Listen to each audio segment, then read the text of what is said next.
So the FAC team and the Hub team, we actually very early on in the life of the program and the Hub, we did have a little sit down on, use of different terms. So what I'll do, this is just a brief little inset, the next slide about, kind of definitions. And I mean, there are lots of definitions.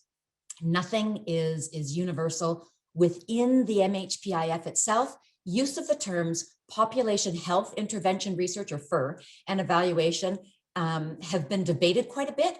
And it's not unique to the MHPIF, especially in the Canadian context, especially because FIR is actually a Canadian construct. I mean, we could host a whole webinar on, different fields related to research, but I just want to, sort of highlight a few things about within the program use of different language. So a few points to mention that, there are many comparisons of FIR and evaluation. And this was really important in the early days of shaping the field of FIR in Canada. And that was back in the early, like 2004. It's more recent than evaluation. And in fact, the previous innovation strategy really linked up with FIR because they were being developed at the same time. So essentially, with research and evaluation, and particularly with FIR, they're different fields with different origins. FIR was really established to engage the formal research infrastructure, CIHR, academics, in intervention studies. And evaluation, again, in the Canadian context, primarily originated within the federal government and primarily as an audit function, which is different from other countries as well. Key point is that both focus on intervention studies and using methods for systematic inquiry of many different descriptions. And so within the MHPIF, for clarity of purpose, I mean, that's what's most important. And you've seen in many communications about new knowledge development, which is actually focusing on the primary purpose of research overall, and that can also contribute to other uses, and decision making, which is the primary purpose of evaluation. So that's just a little bit of a overview of some use of terms, and just thought that background might be a little bit helpful or of interest to you. So today, what we're going to do, I mean, hang on, I here need to, okay. Overview is actually the most important word in the first point. Because our focus is on some central concepts and processes for planning intervention studies, things to think about and plan for, not to fully sort out when applying for phase 2. Again, these sort of priorities extend within the full 4 years. So we're not doing any in-depth coverage, and yet we're signaling some really important processes and things to think about, and also seeking some brief input on some of we've already got some tools, developed, half-baked, etc. But we'd like your input to finalize those and get those out in a timely way. So obviously the Hub can't be all things to all people. What this slide shows is simply 5 main criteria for guiding choices for the suite of supports that we are offering on research and evaluation planning. So of course, the relevance to phase 2, and again, throughout the full phase, not just before it starts, to fill gaps. There's no need to duplicate. There are lots of great resources out there. Any supports must fit with Hub core commitments, things like co-design, multiple ways of knowing, etc., participatory, and must be useful to, or intended to be useful to the MHPIF projects and ideally beyond, and that of course the Hub can mobilize the appropriate capacity. So using these criteria, there are 4 big gaps that really jump out when it comes to research and evaluation planning.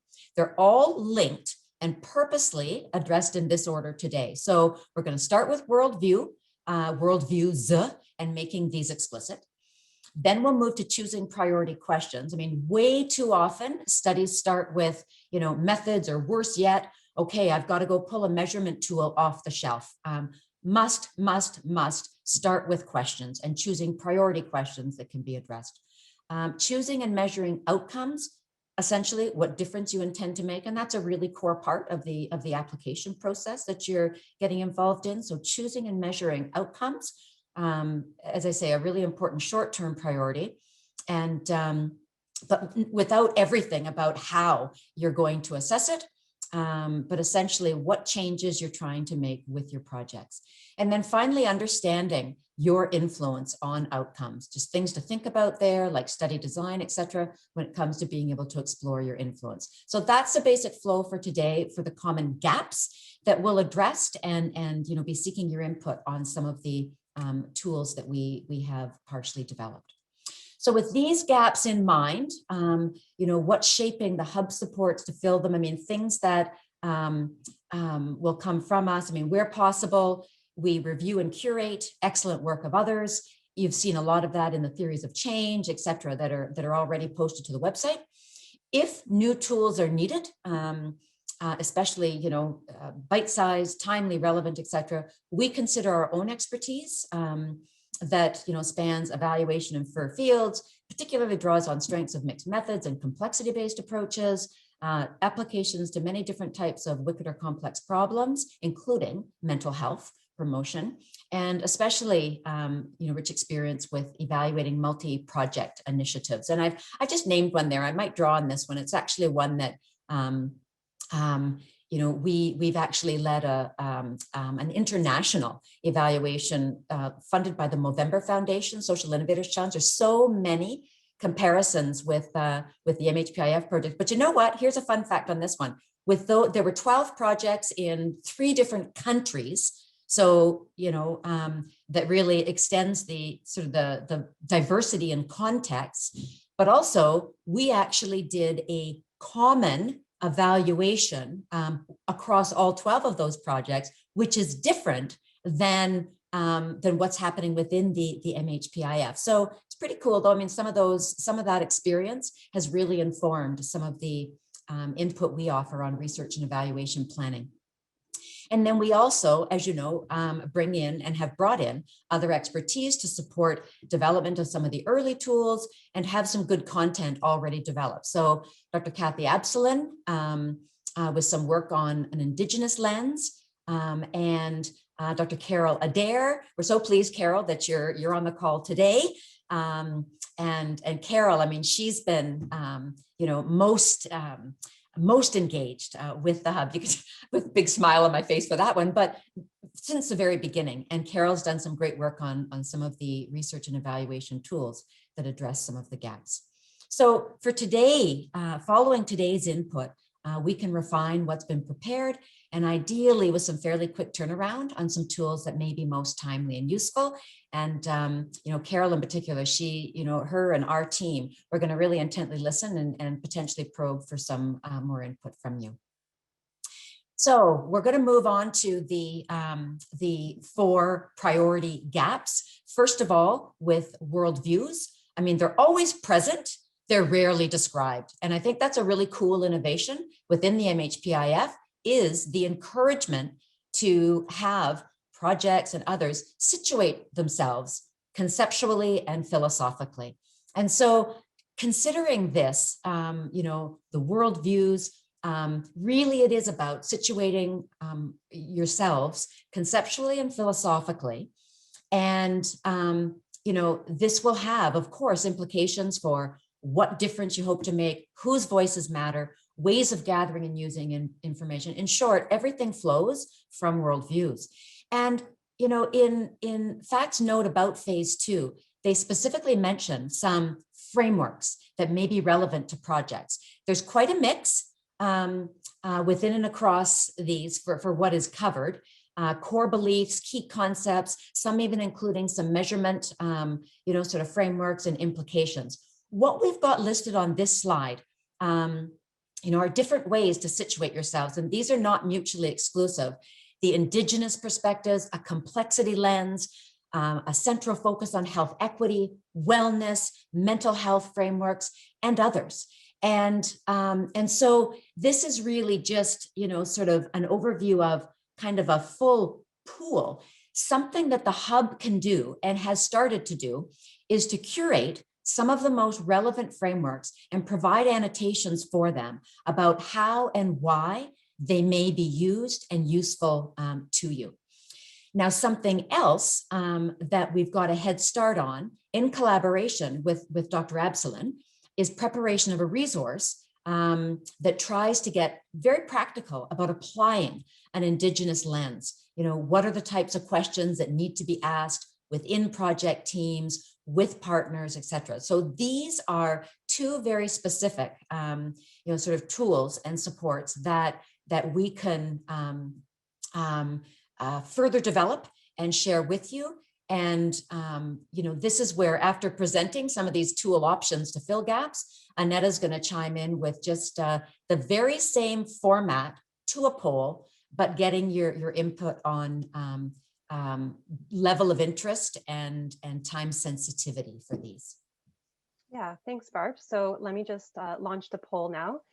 And in this poll, there are 2 questions. And so if people could give me a thumbs up, then I'll know that you can see it. Can everybody see the poll? Awesome. Okay, so the first one is asking your level of interest about annotated list of relevant frameworks. And then the second one is that guidance for applying an Indigenous lens. And we'll move relatively quickly through the polls. We've got several for you, but you will notice that the response options are actually the same poll to poll. So it's just kind of gauging your level of interest and maybe how soon you might want to see these supports come down from the hub. So I'll just give a few more seconds here. There's still some votes coming in. All right. So just to share back with folks, a quick look. So yeah, very interested in both, it looks like. So I'll just stop that share. I love it, and get right on it. I love it. But you know what? I'm not joking about that. Like, I think that, we wouldn't have that option there if it actually wasn't possible. And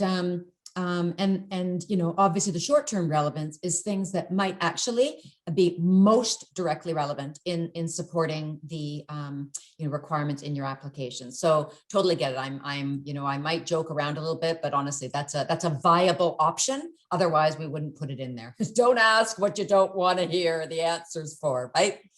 So on the next slide, we'll get on to the next gap, choosing priority questions. I must say, I have to promise myself not to carry on about this, because I am such a proponent. All these topics, huge proponent of, invest in the front end when doing any planning, be it a studies, project, et cetera. And so,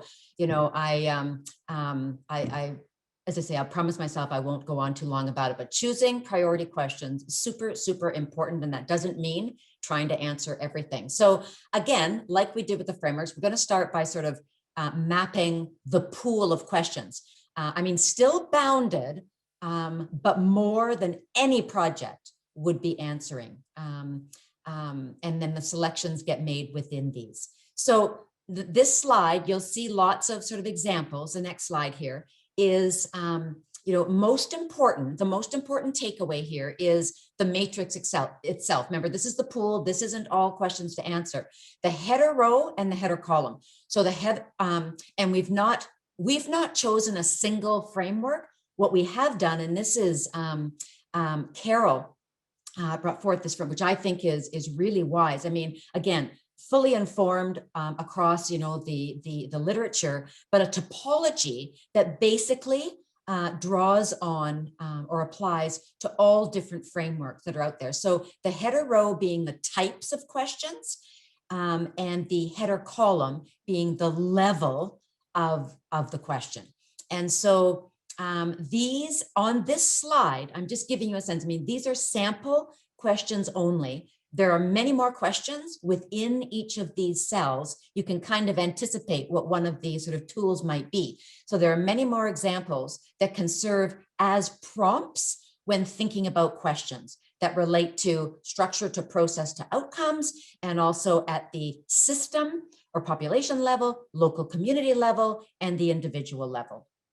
And again, just, too many studies start with the question of what's the measurement tool? Start with questions. There was, I don't know if anybody else attended. Renata from our team did. There was a developmental evaluation webinar the other day, sort of launching a companion to a DE primer. And that included Jamie Gamble. He's the first author on it, actually. And I was intrigued for DE. They're making the point about, sort of its niche and saying you need to start with questions full on, but that applies to every single, evaluation approach, study, etc. So starting with the questions. So, and I guess that punctuates the point at the bottom about one of the most important and intellectually demanding steps is to actually come up with those questions. But moving to the next slide, I mean, super important about starting with questions. Again, of course, the selections need to be made, and a very strong, sort of, it's not a bias, but a very strong point is to start with use. Who needs the information, why, when, for what purpose. It may sound obvious, but it is overlooked way too often. I mentioned the Social Innovators Challenge, that program with the Movember Foundation. When we were designing that, it floored me that it was a new experience for all, I'll use the phrase stakeholders, those with some interest in the program, be it Movember leadership, programmatic leadership, projects, leading scientists, to be asked what they needed to know about the program for their use. How would they use the information? What decisions had to be made? How would it advance, evidence in the field? So again, it may sound like stating the obvious, but I think it's really important to keep that front and center when thinking about choosing priority questions. So the 3 types of use, and these different types of use can be informed by the same studies. It's not necessarily different information that's going to inform them, but the point is be clear on use at the outset. And in addition, and those uses being informing project decisions. So, as we've learned a lot through the pandemic about, the ongoing adaptations that are needed. So informing those decisions, course corrections, et cetera. Accountability, it's a fact of funded life. That is a use, and through the funder, and new knowledge, which is a pillar or a hallmark within the MHP as well.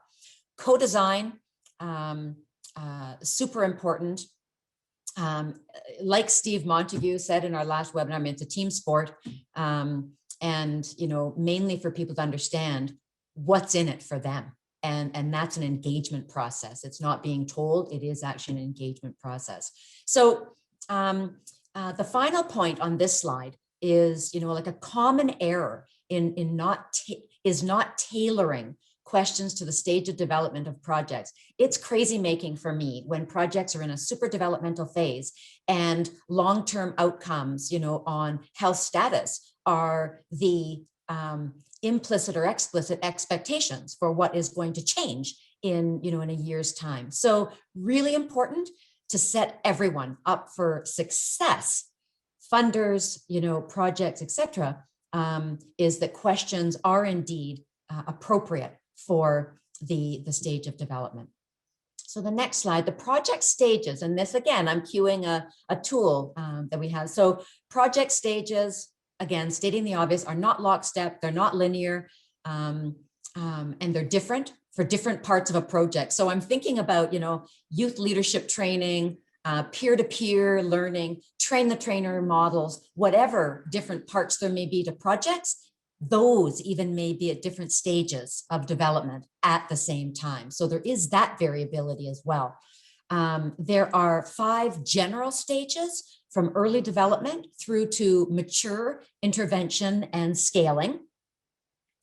And for each of these stages is a main question. And again, this is a lot of, with thanks again to Carol for culling this from, again, multiple sources from the literature and pulling together into a very accessible, sort of format and tool. For each of these stages is a main question that's suitable for that stage. And that's, and you can see that on this slide, that's a starting point. So you have a general sense of the overall focus of a particular stage. And then within each stage, there are other details that can be really helpful. Again, this is about choosing priority questions. So the other details are on this slide. So how to know if you're generally in that stage, and this is on the left. So this slide just pulls out the stage of full implementation. and gives the example of kind of doing that self-assessment. Okay, are we generally in this stage for what we're developing? And then on the right-hand side of the slide, more specific questions that are within scope of the overarching question. So again, it's just, you know, kind of going a little bit deeper than just staying at a very high level that is tends to be more helpful for some of the research and evaluation planning. So this is for full implementation. You know, when in this stage, delivery participation is relatively stable and as intended. Questions tend to focus on consistency of effects and outcomes that you expect to achieve with stable and sufficient implementation. And as I say, this is an example of one stage. We actually have the same level of detail of information for each of the different stages that I showed on the previous slide. So over to Annetta. Thanks. Okay, so here comes the next poll, which also consists of 2 questions. So we're just assessing your interest in those 2 tools that or supports that Bart was talking about, the matrix of research and evaluation questions, and then the relevant questions for different stages of project development. And again, same response options.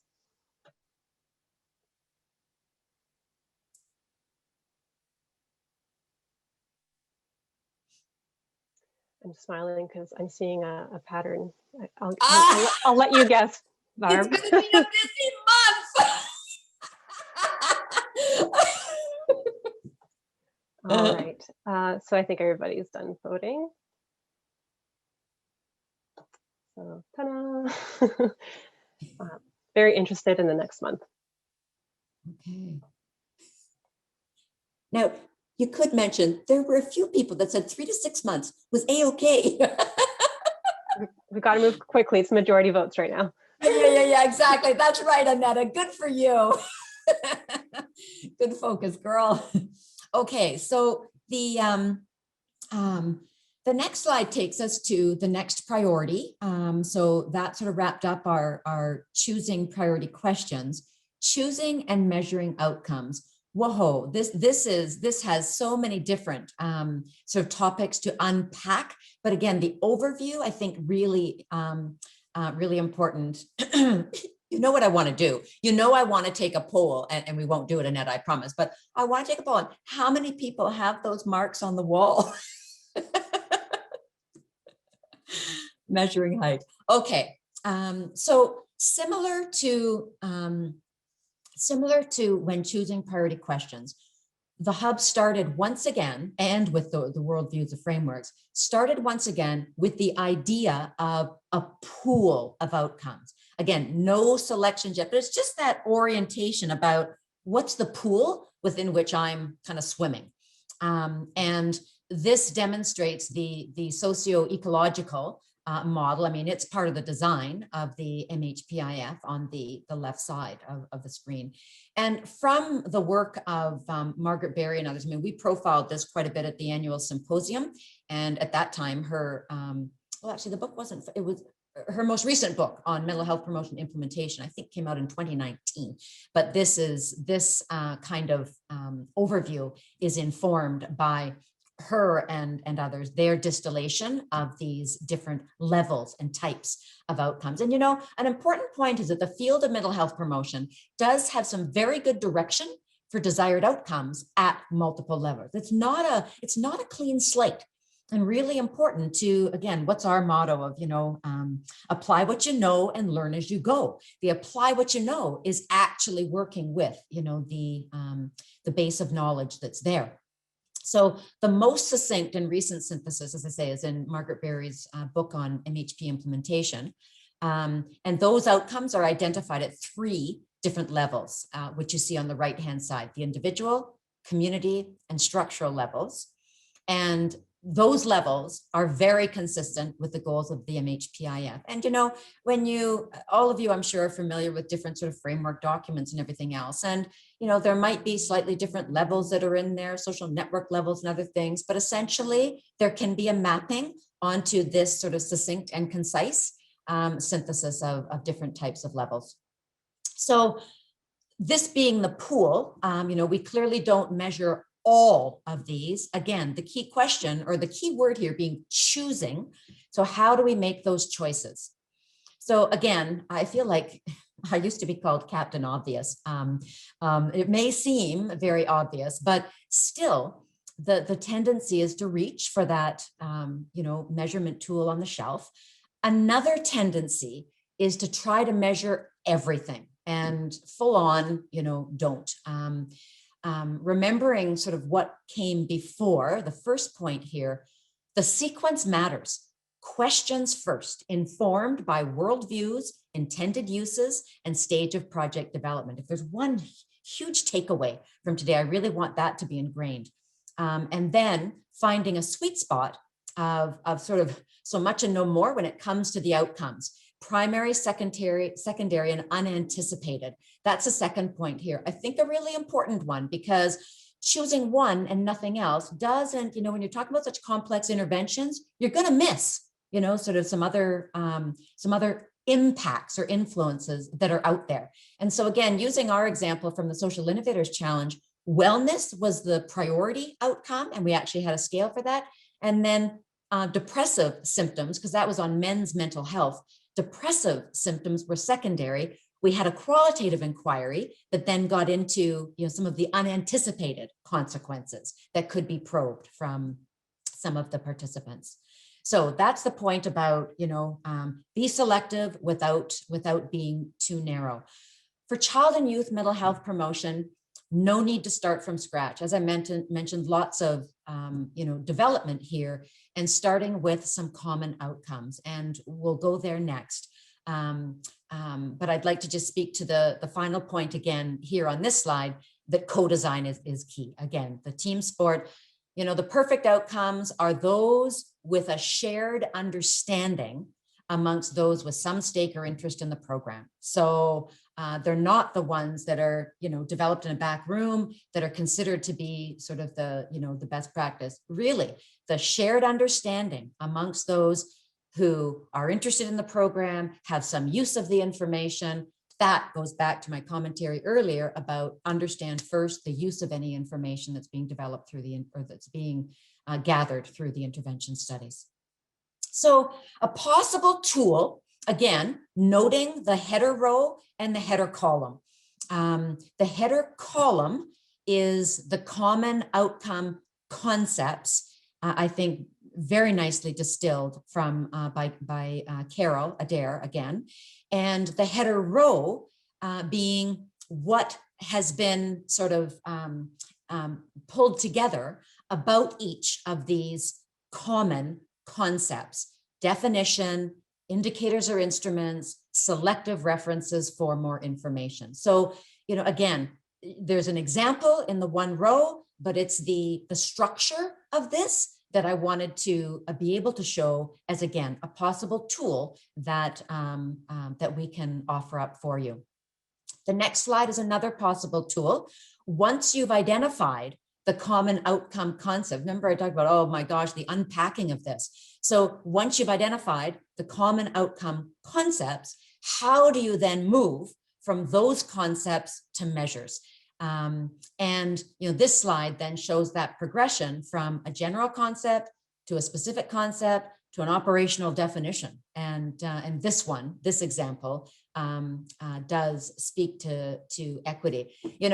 I'm hearkening back to the slide that talks about the, developing questions and choosing those is one of the most, important and intellectually demanding parts of study planning. Honestly, all of these upfront choices, they're all intellectually demanding. They all take some thought. What we're trying to map out is the sequence of the particular parts of the process and the parts of the process that typically don't get the attention that they need. And I'm saying that as a blanket statement. I'm not making any sort of assessment of what's going on within projects. Honestly, I'm sure many of you, have these steps down for all of the studies, but it's just to allow all of us to step back and consider some of these really important parts of the process that often get overlooked.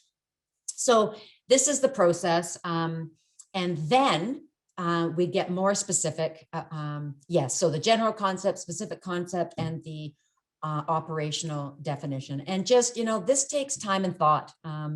And essentially, when thinking about your study planning, again, you don't need to map all of that out before you submit your applications, but making sure that you build in, steps in the process. And when thinking about the kind of expertise, the kinds of allocations that need to be put to evaluation. So on the next slide, when completing these tables and likely tables, from the previous slide, likely tables at individual, community, and system levels, and we've just got, examples at each of those levels, there will normally be several possible measurement tools. I mean, this was absolutely the case with our Social Innovators Challenge, the mental health, the men's mental health, the case with wellness, with depression, and so on. So again, the thought that needs to be put into, then how do you make the choice about the one or more measurement tools that you're going to do? Again, may seem rather obvious, but very worth reinforcing to counter the tendency of that single tool and to reach too early for that tool that may be most common, most well used, etc. So the first item here in this list, like the language of right things, it picks up on the difference. I mean, I'm a fan of the saying, between doing the right thing versus doing things right. Ideally, it's both, but there's no sense doing things right if you're doing the wrong thing. So, so measuring the right thing is most important. But what's right, quote unquote? There's a lot of gray in this world. What's right, and what's right. You'll be able to recite this by now. It's answering the questions that were informed by, correct, the worldviews, uses of information, and stages of project development. And again, just reinforcing those points. Don't reinvent the wheel. That's the second point, using good existing measures for the right things, and preferably, using mixed methods. And again, because of the development in this field, that's very achievable in child and youth mental health promotion. And other criteria essential, or no, other useful criteria that we found with the Social Innovators Challenge was that, all of these criteria were used in this third point. And in addition, one that I thought was really interesting was the language of tools was super important. Any measurement tool had to have positively worded questions, not negatively worded questions, which is common in mental health instruments. And that was because of the audience of very vulnerable groups of men. And so that was another criteria that we included there. And also, used a combination of data collection tailored to participants and their context. So with prison populations, they can't use a computer themselves. So, more of an interview style. So again, I'm only making the point about, some of the criteria and how they can be sort of variably applied. And then the last point here, pretest. It just sounds like location. But the suitability to your participants and context is absolutely key. And again, like Carol, oh my gosh, she's just I think a very suitably appropriate advocate, and a very strong part of her portfolio is pretesting. And so there's a good start on a tool that has some guidance on pretesting of tools. So the next slide shows hub tool options that are available. So again, starting at the beginning of this section, common outcome concepts for child and youth mental health promotion. And remember that table of just some of the common concepts, definitions, etc. Secondly, moving from the general outcome concepts to operational definitions. And actually that can include where to look for existing measures, and then guidance for pre-testing outcome measures and instruments. And the way these polls are going, I don't think I'm going to include the other in here. I think that, so over to you, Annetta. Thanks, Barb. Yeah, that makes my job easy. You've described the 3 questions. Perfect. So you should see that poll on your screens, and just make sure that you do see all 3 of those hub supports listed there as 3 separate questions. And I'll just give you some time to fill that in.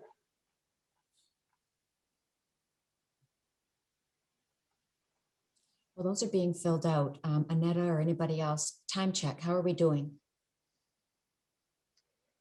Do I have to speed up, slow down? You're doing great. Yep, 20 minutes to the hour. Okay. Okay, super. There might even be time for some, I'd love to have some discussion near the end as well. So I think we may have time for that. Okay, and I'm just going to share the results. So a bit more spread maybe with that first one. Yeah, a little bit more spread with these ones, I think, but lots of interest. Right, okay. Yeah, no, that's helpful to see. I mean, it's helpful for us to see, but we also thought that it's helpful for you to, I mean, you know, when we've got so many people on the webinar, and which is fantastic, but just for you too to see that sort of thumbnail sketch on what are your, you know, what are your peers thinking. So we know that's sort of a quick snapshot, but hopefully useful to you as well. Okay, so the last main category of gaps is in understanding the project's influence on outcomes. And again, oh my gosh, I'm such a strong proponent of this, but you know, this stuff matters, you know, kind of with real world studies. I used to love it. One of my colleagues would, it was, you know, when talking about sort of intervention studies, you know, oh, that's just evaluation. But then, you know, the research field jumps on board with FIR, like, you know, the sophistication and complexity of intervention studies, I think really has come into its fore. And, you know, a lot of that, I mean, working in the real world without the tight controls of research. I mean, this is where understanding the influence is really, really important.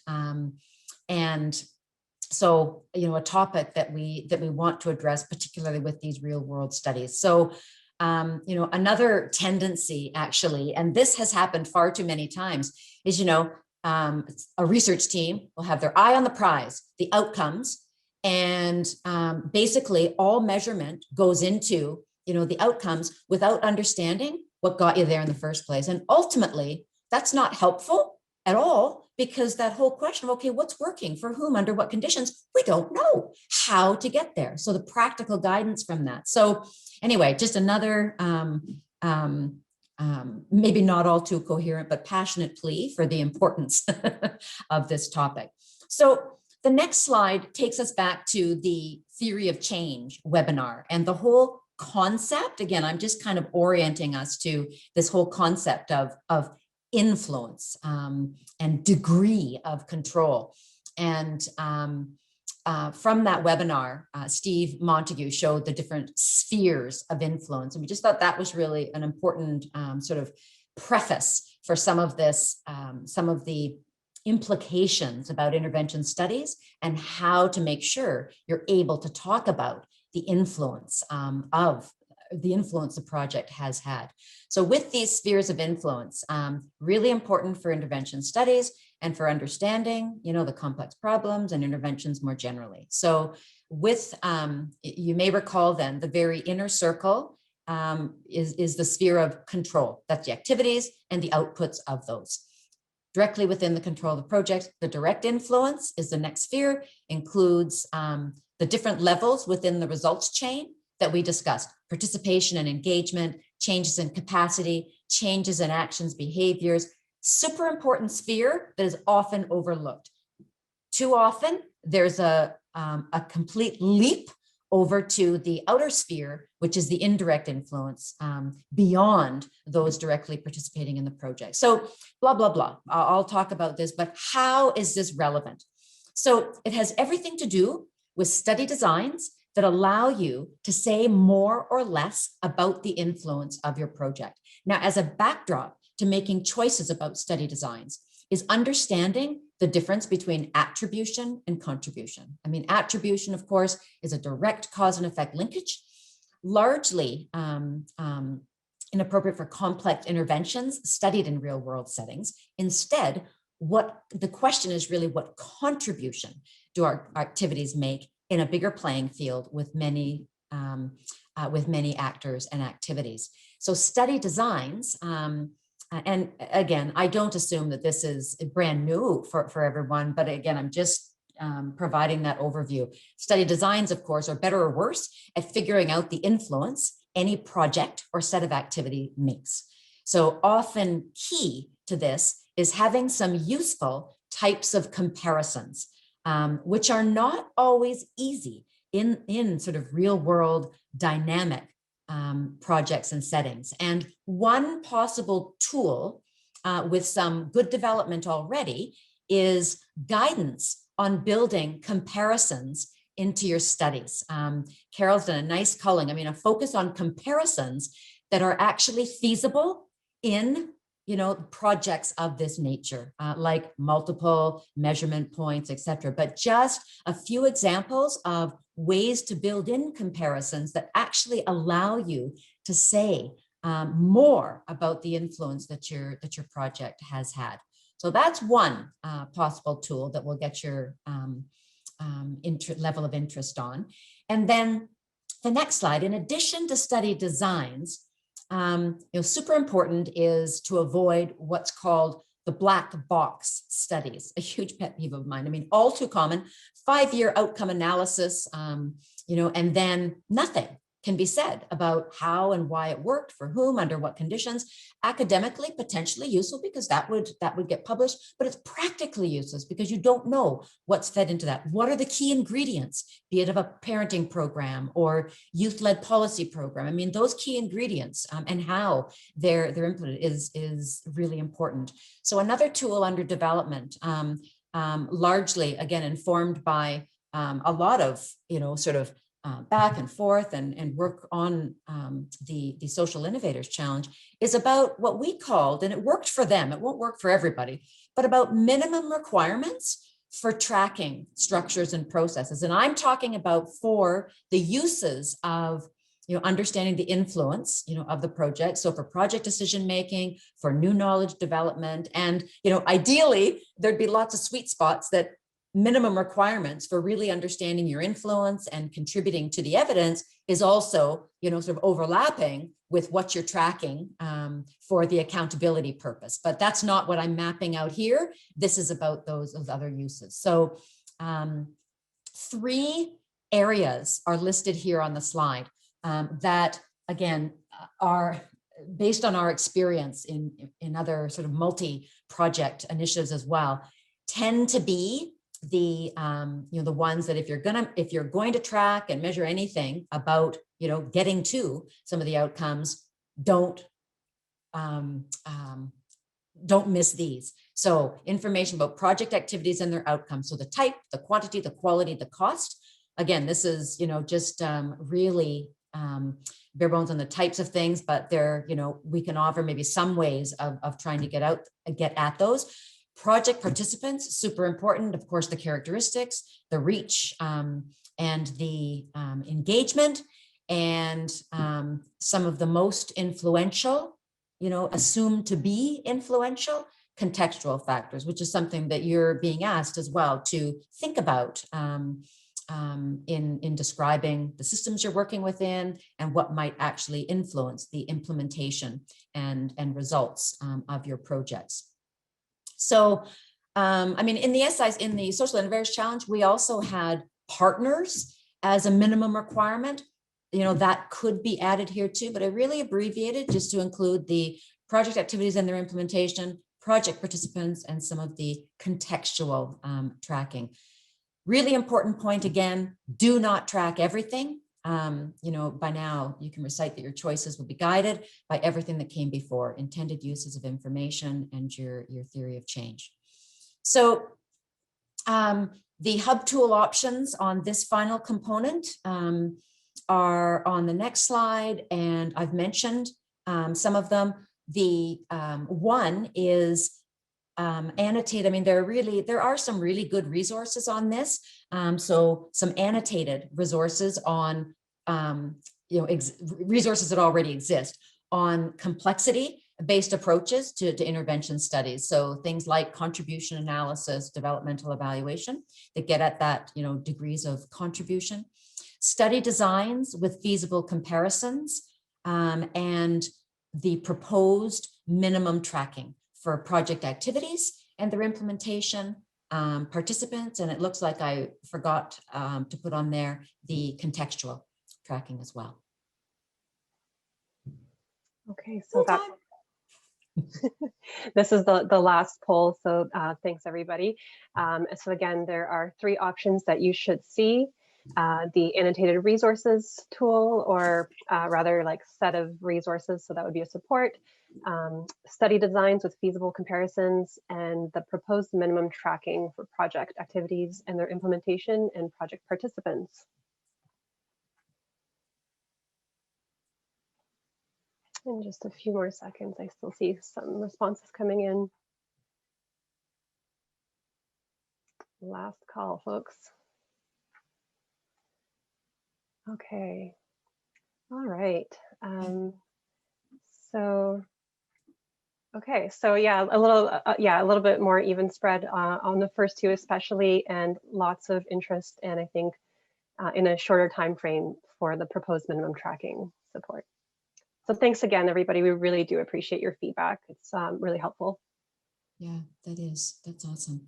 And so I think our final slide is just to basically, share with you, and I mean, no surprises here about the type of follow-up that we do. I mean, our standard event brief. We will be acting on the input today.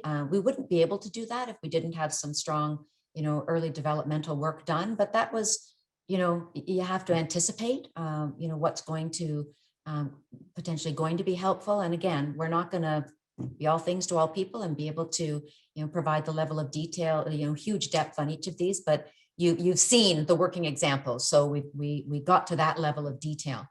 And I think a question that,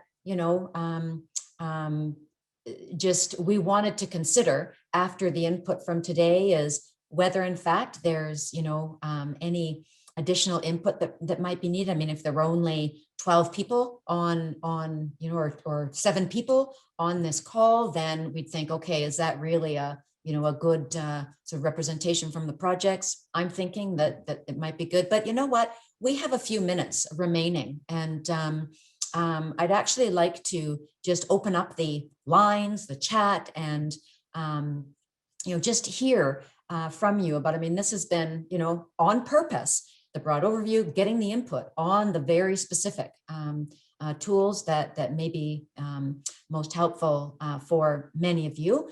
And so just want to, I mean, we've got enough time to maybe hear from you about other questions on your minds, or anything that might be unclear, or, sort of this idea of additional input from projects. So let's just open things up. And as I say, you can unmute yourselves, and maybe we should, if we can drop the slides, that would help, because then we can see if anybody, yeah, fantastic. Oh, you are out there. It's lovely to see your faces. So, just in chat or unmute yourselves, and please, lines are open.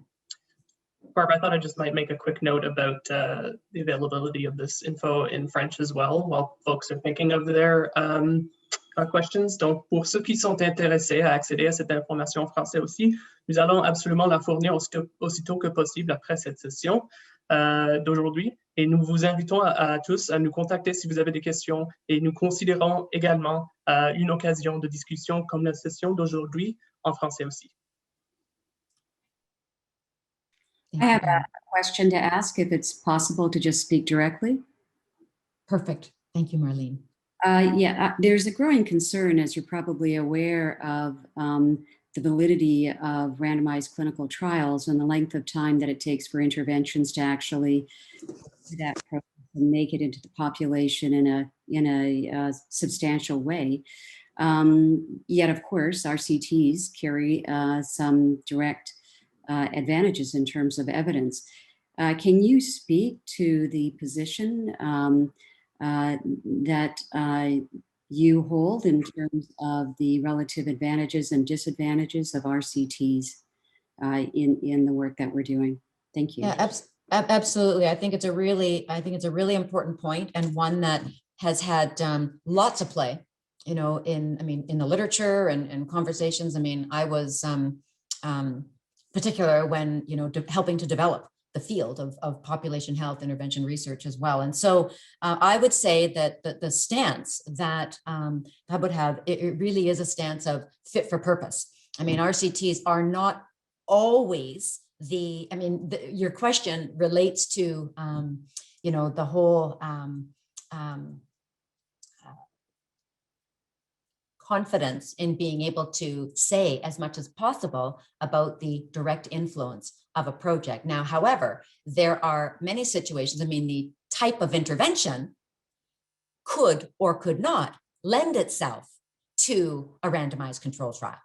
So you're not going, I mean, when you've got policy interventions and those processes, I mean, it's not always feasible nor desired to apply that sort of research infrastructure. So very much a fit for purpose about the questions that you're trying to answer, the nature of the intervention, its stage of development, and, you know, of course, always needing to, in many ways, titrate the internal and external validity of different studies. So that's, I mean, in short, that's what I'd put out there. And, you know, I can't help but have in the back, I mean, I don't think it's helpful to have we definitely don't come at this with an any type of study.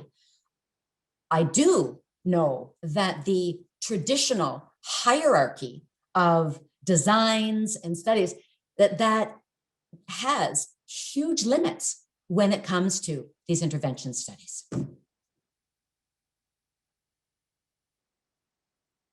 Thank you for the question. I think that's really important. And I think one that, you know, when I think about the tool under development on, you know, relevant comparisons, et cetera, it's important to provide that perspective as well when we're coming. I mean, we try to do that, Sahab, but that I mean, that's, you know, not only it's an informed belief and stance of the hub based on the development of fields, et cetera.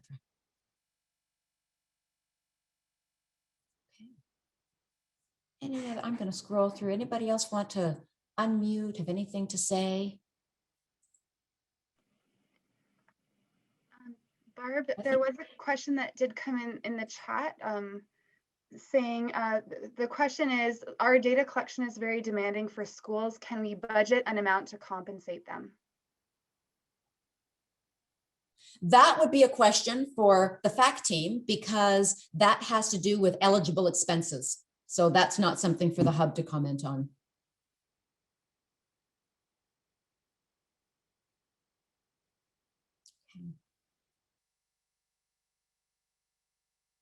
And I know that's you know, hopefully it's clear. I mean, you know, of course, the program and project requirements and the specifics of the application, that's absolutely project to FACT team. Like there's no question about that direct interface. And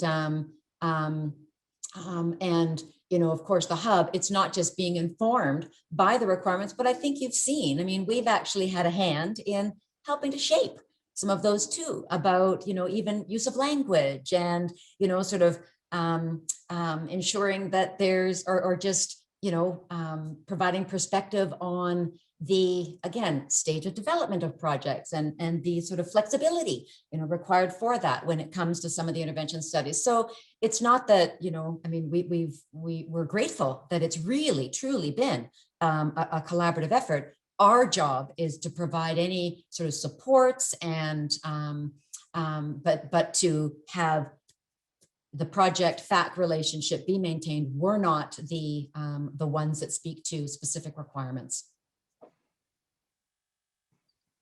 And Barb, we will note any questions that need follow-up from our side as well, and we can follow up with them at a later time. So we have noted your question, and we'll follow up. Thanks, Leslie. Benjamin. Thank you, Barb. We realized with the pandemic that many students now are really bored with screens and they don't want anymore to spend time on a computer or even a smartphone. And I don't know if other projects realize that in their province or territories, but for us, it's quite difficult now to outreach the students. And do you have any method to run surveys with or studies with the students without screens, like I don't know, over the phone or in person? Because for us now, it's quite a challenge because we are sending surveys, we are organizing a Zoom conference with our researcher, and they are telling us, oh, the kids don't want to join.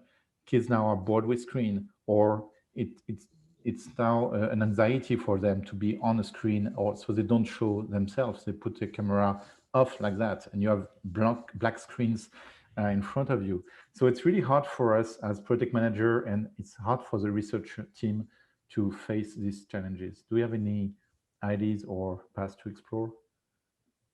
Yeah, no, that's, I mean, there's certainly, I mean, we are at our time. I think, Benjamin, I'm glad you got that question in. I think that I'd like, you know, ourselves and any others who have maybe some thoughts on that. I mean, any off the top thoughts, maybe put in chat right now, but Benjamin, we'll follow up with you. And as well, I'd like to just understand that a little bit more and hopefully be able to provide some support.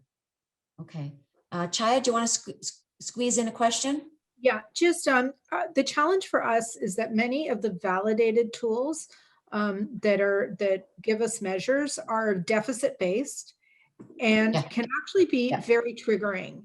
So we're pushed to measure, but I cringe every time we pull out it's the parenting stress index. They're very Western, so it's just a real problem. No, and that actually is in line with what I was saying about the Social Innovators Challenge, about most of the instruments were off the table because of the deficit kind of approach and the negative wording. So, I mean, again, we'll take that into account in terms of positioning some of the commentary. Thank you for that as well. Okay, I think we need to wrap up. Thank you all. Obviously, this is of interest to everyone, but of course, tailored to your projects and settings and everything else. And so we will obviously be following up and you know, maybe even tapping some of you on the shoulder to make sure that those are that we're sort of on the mark with this stuff. But thank you kindly, and we'll be in touch again soon. Take care all. Bye.